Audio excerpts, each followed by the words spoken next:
Soy Sandra Rodríguez Novoa, periodista y ahora podcaster. Nuestra primera invitada es Ángela María Sarmiento y esto es Patos al Agua. Hola, hola a todas y todos.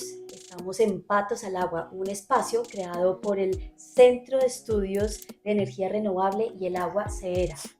Estoy acá con la directora ejecutiva de CEERA, Ángela María Sarmiento. Ángela, es un placer tenerte acá con nosotros. Este es nuestro programa piloto y este es un espacio realmente creado para lanzarnos al agua y tocar esos temas que a veces son muy técnicos del sector minero energético, pero que son tan interesantes y tan importantes para nuestra realidad. Y lo digo como ciudadana, no solo como periodista, porque realmente el tema energético ha cobrado bastante vigencia en nuestro presente. Entonces, bienvenida. Gracias, Sandra, es un gusto para mí este primer lanzamiento de un proyecto que queremos hacer desde CEERA. Entonces, bueno, hoy vamos a empezar, vamos a contarles qué es todo esto y vamos a hablar un poco de diferentes temas en este primer lanzamiento de Patos al Agua. Tú eres hoy en día la directora ejecutiva de CEERA, pero has ocupado diferentes roles y diferentes cargos en el sector público, desde el ámbito regulatorio, desde el ámbito como tal eléctrico, pero quiero que nos cuentes quién es Ángela Sarmiento. Bueno, sí, este es un buen espacio para contarles un poco de mí. Algo he mencionado en algunos escenarios muy cortos. Ángela Sarmiento es una ingeniera electricista que arrancó estudiando ingeniería eléctrica convencida que quería estudiar ingeniería eléctrica. Es una carrera desafortunadamente un poco común entre los jóvenes y entre los adolescentes. Pasa hoy y pasaba hace bastantes años cuando yo empecé a estudiar, pero mi papá trabajaba en este sector, vendía mucho transformadores, equipos de alta tensión, y yo veía esos catálogos y yo literalmente me enamoré de un transformador. Esto suena bastante extraño, pero me parecía un equipo grandísimo, como potente, como robusto, y me encantó la ingeniería eléctrica. Tuve la fortuna de estudiar y entré a la Universidad Nacional a estudiar ingeniería eléctrica y amé la carrera desde el primer día. Una vez me gradué, me encantaba todo lo que era técnico, era apasionada por los rayos, fui investigadora en descargas eléctricas atmosféricas. Hablamos de rayos de los truenos. Sí, los truenos, los rayos. Descargas eléctricas atmosféricas, que nosotros muy comúnmente conocemos como rayos. Gracias a eso, inclusive, pude estar en Alemania investigando en uno de los laboratorios de alta tensión que tiene mayor capacidad de corriente para simular rayos eléctricos, y ahí hice unas investigaciones en concreto reforzado. Este era mi tema. Wow. Pero por ese tecnicismo entré a apoyar el trabajo de cargos de distribución en la CREC, y era lo único que yo sabía. Pues obviamente regulación, había hecho unos estudios desde la universidad en temas de pérdidas eléctricas con la normatividad y los cambios que se estaban dando en pérdidas de distribución, pero este no era mi mundo. Entro a la CREC, entonces en el año 2009, y entro a formar parte del equipo de distribución, y bueno, la verdad tengo que confesarlo, el mundo regulatorio me capturó, me enamoró, me encantó, empecé cada vez a meterme más en temas. Estuve 9 años en la Comisión de Regulación, estuve trabajando en transmisión, en distribución, posteriormente me pasé inclusive al sector de gas licuado de petróleo. Fue muy interesante ese paso por la CREC. Ya de allí, ya había cumplido como que esa curva de aprendizaje, ya ha pasado por todos los sectores, ya empecé a sentir, he sido siempre bastante inquieta, entonces empecé a sentir quiero otras cosas. Afortunadamente salió una oportunidad para seguir trabajando en el sector energético, pero desde el Departamento Nacional de Planeación. Me vinculo a la Subdirección de Minas y Energía en ese entonces, hoy es Subdirección de Energía y Minas, y fue una oportunidad maravillosa. Aprendí desde política pública del sector, mucho más amplio que la regulación. Trabajamos unos proyectos hermosísimos que hoy de hecho se están ejecutando porque son de largo plazo, temas de eficiencia energética en el Caribe, cómo lograr unos mejores consumos Es un proyecto que hoy está ejecutándose, que es el proyecto Peces. El proyecto Peces. Que tú lo conoces también. Le tengo una cercanía importante. Sí, es un proyecto hermosísimo porque uno llega directamente a los usuarios con una transformación de vida, una transformación de mejores equipos que mejoran, por supuesto, la calidad de vida, y uno de los objetivos que hoy es claro en la región Caribe, reducir el pago de la factura, ¿no? Porque reduzco consumos, reduzco pago de factura. Lo que te afecta al bolsillo es lo que más realmente al usuario final Así es. le afecta tanto positiva como negativamente.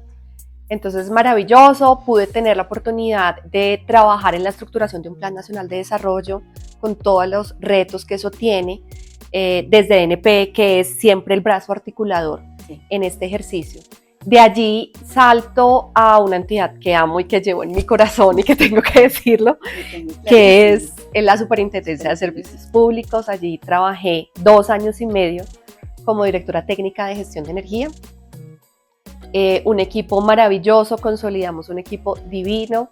Esto es algo de lo que espero profundizar más adelante, compartir esta experiencia en algo mucho más largo, porque es un pilar fundamental en todo lo que es la estructura de la ley 142 y 143, en la prestación del servicio, uno de los pilares más importantes y que a veces dejamos de lado, es la vigilancia y el control. Es como la garantía de que lo que pensamos muy bien en regulación se pueda ejecutar, se ejecute bien, que los agentes lo cumplan. Entonces es una maravilla. Para mí no hay quien sepa más de regulación que el que vigila. Pues porque se tiene que saber todos los pequeños huequitos, los pequeños espacios, lo que sí está escrito en la regla para poder hacer ese ejercicio de vigilancia. Entonces son unos equipos maravillosos en la superintendencia. Y ahí estuve muy contenta 2 años y medio. Recibí una llamada de esas que uno no se imagina, una ministra recién posesionada y que recibió mi hoja de vida, que le gustaría que yo participara, digamos, en su nuevo equipo, y es así como me vinculo a la Oficina de Asuntos Regulatorios y Empresariales del Ministerio de Minas y Energía. Empecé con el gobierno actual. Con Irene, sí. No la conocía, ahí nos conocimos, hicimos un buen match, trabajé muy bien, también un equipo maravilloso en lo que se conoce como la UARE, un equipo genial también en el ministerio, con ella, con el director de energía que después fue encargado de viceministro, Cristian Díaz. Hicimos un equipo maravilloso con las demás entidades, el IPSE, la UPME, y trabajé muy bien 1 año y medio. Y ahí asumir la CREC también en encargo 6 meses, que es todos los temas de regulación de energía, combustibles líquidos, gas combustible. Entonces efectivamente era muchísimo trabajo. Entonces, aprovechando un poco esa coyuntura del cambio de gobierno, desafortunadamente no se iba a nombrar expertos en propiedad, una política pues respetable del presidente actual. Esa es Ángela, pasando un montón. Ahí se me fueron 18 años de experiencia en el sector eléctrico. 18 años de experiencia, pues un recorrido sencillamente brillante.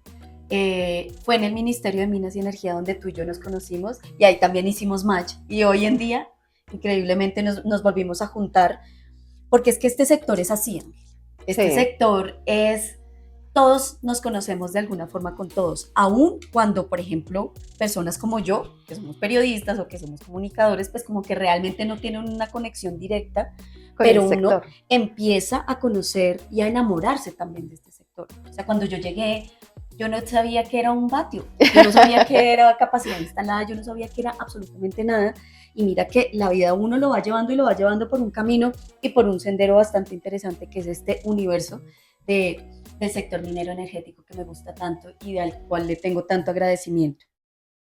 El chapuzón. Aparece CEERA. ¿Cómo llegas a CEERA? ¿Qué es CEERA? Este nuevo actor que empezó a sonar bastante fuerte últimamente entre todos los energéticos, entre los renovables. Yo ya había tenido desde el ministerio un acercamiento al centro de estudios, sabía que era un gremio que reunía un sector particular de la generación en el país, que es CEERA, y de ahí ya había conocido varios de los afiliados del gremio. Cuando salgo, pasa un tiempo, tomo un descansito, un break que tocaba, y ellos me llaman y empezamos a hablar de qué es CEERA, Y ahí encontré un match, o sea, yo me sentí muy encajada en este nuevo propósito. Entonces, ¿qué es CERA? CERA es un gremio, por supuesto, pero más allá que un gremio es un centro de estudios y así se llama, Centro de Estudios de Energía Renovable y el Agua. Quieren, y su misión fue efectivamente enfocarse en un sector y un eslabón que ha estado un poco aislado, que siempre ha crecido de manera muy autónoma, pero que muchas cosas empezaron y el dinamismo del mercado empezó a cambiar las reglas de juegos, empezaron a ver la dificultad de desarrollar proyectos, empezaron a sentir que es un sector tan estratégico en el país que ha servido para la generación desde el primer momento en que hablamos de electricidad, estaban las hidroeléctricas, más de 100 años desarrollando centrales hidroeléctricas, pequeñas centrales hidroeléctricas, y hoy estaba este sector poniéndose en riesgo. Entonces, eso los motivó a efectivamente poner sobre la mesa este segmento de la generación, que más allá que solo generación es un eslabón que sirve para el desarrollo de las regiones y los territorios. Queremos profundizar más, que la gente sepa qué es esto, que volvamos a reforzar el conocimiento en centrales hidroeléctricas, en desarrollo de territorio, en cuidado de cuencas, y por eso, con la intención de generar información importante, es que se deciden constituir como un centro de estudios. Mi perfil ha sido bastante como académico-técnico, y esa era la intención, poder empezar a fortalecer los temas regulatorios, los temas técnicos, desarrollar informes, estudios que sirvieran tanto para el mismo sector como para los tomadores de decisiones. No te ahogues en tecnicismos. Acá quiero detenerme un poquito en la diferenciación entre, o sea, CERA no es Hidroituango, no es las grandes hidroeléctricas con embalse que conocemos, Chivor, no es. CERA entonces son las pequeñas centrales hidroeléctricas. Estas centrales que existieron y han existido en nuestra historia en Colombia como las primeras creadoras de energía de diferentes latitudes del país. Estamos en eso, ¿verdad? Estamos en eso. Listo. Entonces, teniendo eso claro, creo que hay una visión a veces desinformada entre qué es una PCH, pequeña central hidroeléctrica, y qué es una gran hidroeléctrica, que implica otras cosas y otras connotaciones y otros retos o desafíos en términos ambientales y sociales muy fuertes, ¿no? Entonces, háblanos un poquito también de eso, o sea, como, claro, entonces entra este centro de estudios a acoger estas pequeñas centrales hidroeléctricas y pequeñas, pues como industrias que hay alrededor de este negocio, pero ¿por qué se consideran renovables? Bueno, es una historia muy linda también, porque siempre han estado el aprovechamiento hídrico. Y el aprovechamiento hídrico inicialmente salió, y desde siglos además, literalmente aprovechando la fuerza del agua en su sistema natural. De hecho, así empezamos la energización en Colombia con hidroelectricidad. Entonces, cuando ya nos pasamos al mundo hidroeléctrico, porque antes teníamos energía, pero a través de gas, de GLP y de gas, nosotros empezamos con la hidroelectricidad, se importan las primeras turbinas y lo que hacen es aprovechar la fuerza del río. Así empezamos a crecer en hidroelectricidad. ¿Y eso qué ventajas tiene? Que efectivamente es donde está el recurso hídrico de forma natural, y esto desarrolló tanto las hidroeléctricas que estaban cerca en los mismos municipios y aprovechando los ríos cerca, como en algunos lugares apartados, de manera que teníamos un montón teníamos lo que hoy llamamos, y hoy se ha vuelto otra vez de moda, que es la generación distribuida. Eso era lo que teníamos antes, generación distribuida. Por supuesto, el crecimiento demandó las interconexiones, y a las interconexiones empezamos a desarrollar turbinas más grandes, e inclusive empezamos a hacer almacenamiento. Entonces, claro, eso tiene unas ventajas maravillosas que no se pueden dejar de lado. El almacenamiento nos da confiabilidad. Ahora, todavía en el mundo hay algunos que dicen que sigamos conservando todas las hidráulicas como renovables, porque finalmente es un recurso renovable y que durante el proceso de generación no emitimos CO2. Pero todavía hay una línea y una tendencia en que discuten frente al embalse y no. En Colombia, la ley 1715 sí estableció que los aprovechamientos hídricos menores a 10 podían ser considerados como fuentes de energía renovable no convencional, lo que hoy conocemos todos como las PNCR. Este gobierno, en la ley 2394, que es la del Plan Nacional de Desarrollo, efectivamente ahí amplía de 20 a 50. ¿Esto por qué? Realmente a nivel internacional pequeños aprovechamientos tienen diferentes, no hay un consenso internacional en cuál es el límite, pero esto permitía escalar mejor proyectos renovables no convencionales a unas dimensiones que el mismo recurso, porque son aprovechamientos a filo de agua. Este es el principio, que son a filo de agua, es decir, no genero un embalse, y eso nos permite entonces aprovechar en una mayor proporción las posibilidades que hoy tenemos con nuestros recursos hídricos. Colombia tiene y está bendecido por ser el sexto país con mayor número de ríos en el mundo, pero adicionalmente también tenemos unas zonas con altas pluviosidades, entonces nuestro relacionamiento con el agua es muy afortunado, y poder aprovechar estos beneficios de fuentes de energía renovable no convencional para proyectos mucho más grandes, pues facilita el desarrollo de este tipo de generación. ¿Y si abrimos la compuerta? Con seguridad en Patos al Agua vamos a estar abordando otros energéticos, otras PNC e incluso hacer paralelos, que me parece muy interesante, de cómo todos deben convivir realmente en una matriz energética sana y equilibrada. Pero a fin de cuentas también queremos un poco desvirtuar esos mitos y dignificar con los atributos correspondientes a estas fuentes no convencionales de energía renovable. Cuéntame, Ángela, quiero saber, o queremos saber, cuál es la realidad hoy para estas pequeñas centrales hidroeléctricas. Cómo están de cara a los demás energéticos, de alguna forma, pero también cuáles son esos retos en el corto plazo que seguramente CERA va a estar apalancando y va a estar manejando tanto a nivel local, Colombia, como seguramente a nivel regional, porque somos un referente hídrico, tú lo comentas. Entonces cuéntanos cuál es esa actualidad, pero cuáles son como esos desafíos en el corto plazo que quiere abanderar CERA con respecto a las pequeñas centrales hidroeléctricas y plantas filo de agua. Empezamos a identificar que el desarrollo de estos proyectos se estaba volviendo, en vez de ser cada vez más fácil a la luz de todos los beneficios ambientales o desde el punto de vista de las energías renovables que estaba dándose en el país, contrario a lo que pensamos que esto podía ser un apalancador, empezamos a identificar varias cosas que lo que estaban haciendo era como barreras. Y eso pues preocupa, porque el desarrollo de estas pequeñas centrales tiene unos beneficios maravillosos para la región y para el ambiente local. Sabemos que las emisiones es un tema global, pero hay otros beneficios que son muy importantes a nivel local. El cuidado del recurso hídrico es fundamental, y ese se da a nivel principalmente local. Y hoy nuestra principal fuente de emisiones y nuestra principal preocupación en materia de cambio climático es el cambio de usos del suelo. Okay. Cuando llega una pequeña central hidroeléctrica, lo primero que necesita hacer es cuidar todo el entorno que hace que el recurso hídrico funcione bien.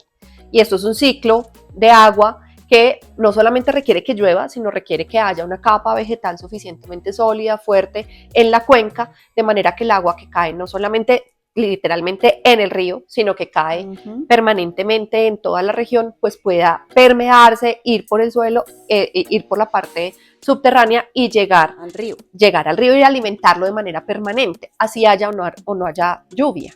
Porque es que realmente el agua es la materia prima. Exacto, es nuestra materia prima, entonces tenemos un interés natural de generar todo el tiempo, y eso implica que el flujo continuo del agua, aunque no llueva, sea lo suficientemente bueno. Para garantizar eso necesitamos cuidar la cuenca. Entonces nos convertimos en un aliado, que hoy lo que no tenemos fácil en región es tener aliados que cuiden el territorio. Por eso tenemos que generar incentivos desde el país, como pagos por servicios ambientales, generar incentivos para que la gente trate de cuidarlo. Aquí el incentivo es natural.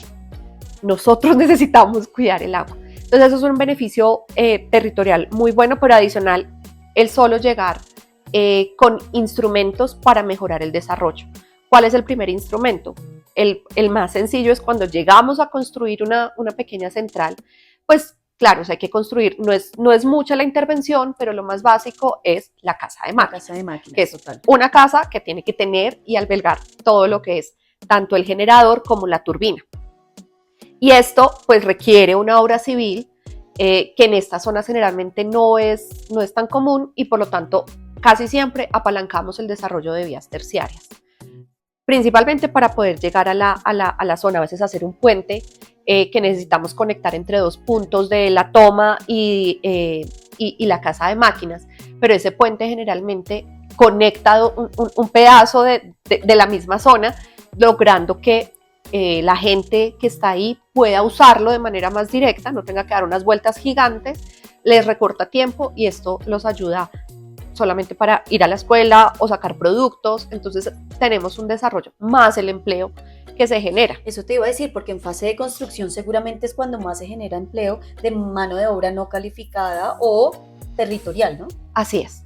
Entonces, pues es un apalancador y por supuesto, teniendo una industria en la zona, pues generamos impuestos, adicionalmente por ley 99 del 93 entregamos transferencias por el uso del agua al territorio, entonces genera de todas formas un apalancamiento, no solo a través del empleo, sino a través de los recursos que le llegan de manera directa a la región. Entonces nos volvemos apalancadores de territorio, que es de las cosas más difíciles en Colombia, poder llegar a territorio con industria, con empresa que apalanque el desarrollo del territorio. Entonces, a pesar de todos estos beneficios, empezamos a identificar algunas, ya los licenciamientos entonces se nos están demorando más tiempo. Hoy desafortunadamente un licenciamiento, y tengo casos así de empresas afiliadas que llevan casi 10 años esperando una respuesta de un licenciamiento. Esto hace no solo que no logremos el desarrollo que esperamos en región, pues porque ya tenemos una industria que una vez entra en operación nos genera transferencias, sino adicionalmente energía que no va a entrar al sistema, y esa energía que se va a tener que suplir con otras fuentes que no tienen los mismos beneficios que estas fuentes. Energía limpia, que ya dijimos no emite CO2, pero adicionalmente permanentemente estamos entregando energía. Es un flujo continuo de energía. 24/7. 24/7. Las PCHs son 24/7. Que son realmente la energía exacto, que se produce 24 horas de los 7 días de la semana, 365 días del año. Claro, porque el La recurso realidad. está ahí. El Exacto. recurso está ahí y lo tenemos que usar. Unos beneficios económicos muy buenos. Digamos, y ese será un tema seguramente que después Seguramente. discutiremos Total. frente a otras renovables. Porque esa sí es una gran ventaja que tienen las PCHs versus otro tipo de energética. Otra de las barreras, volviendo al tema de barreras, es que en los puntos de las asignaciones de conexión que se están entregando, el 90% se está entregando a un solo tipo de tecnología. En nuestro caso, en la última asignación que salió, es que en PCH solo el 0.3% de las solicitudes asignadas corresponden a este tipo de proyectos. La demora en las licencias, los problemas en los permisos para poder desarrollar proyectos, no tenemos asignaciones de conexión de una manera, digamos, mucho más equilibrada, y unos lineamientos regulatorios que se vinieron dando como desde el 2015 frente a unas exigencias que desconocían las realidades de estos proyectos, más unas recientes, digamos, intervenciones del mercado que terminan afectando principalmente a recursos renovables no convencionales. Remando contra la corriente. Lo que queremos hacer a través del centro de estudios es poner este conocimiento de qué son las centrales a todos los tomadores de decisiones, cuál es la reglamentación a todos los tomadores de decisiones. Como centro de estudios queremos hacer ese puente de conocimiento, incluso fortalecer también no solo el conocimiento a través de documentos y de información que hoy ya estamos poniendo sobre la mesa en seguimiento del mercado, sino también fortalecer las capacidades técnicas a nivel operario, a nivel también profesional. Queremos desarrollar programas de estudios enfocados en este tipo de tecnologías, llegar a territorio también con información para la gente que está en la región y que pueda hacer esto un instrumento también de fuente de trabajo. Y bueno, Ángela, te agradezco muchísimo este espacio. Creo que nos abriste la mente con respecto a este tema. Seguramente te vamos a tener en este espacio de Patos al Agua en distintas ocasiones y queremos, por favor, pues como disfrutar de todos tus conocimientos, porque acá nos enriquecemos todos y esa es la idea,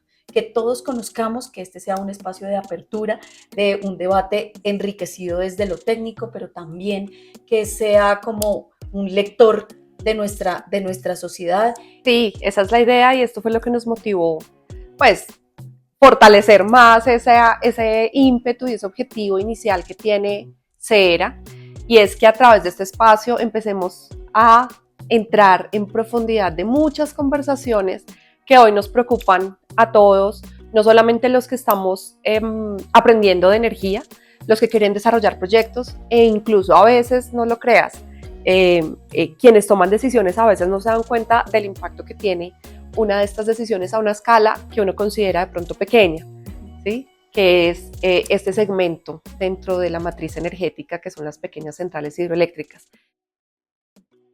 Y hasta aquí este episodio piloto de Patos al Agua.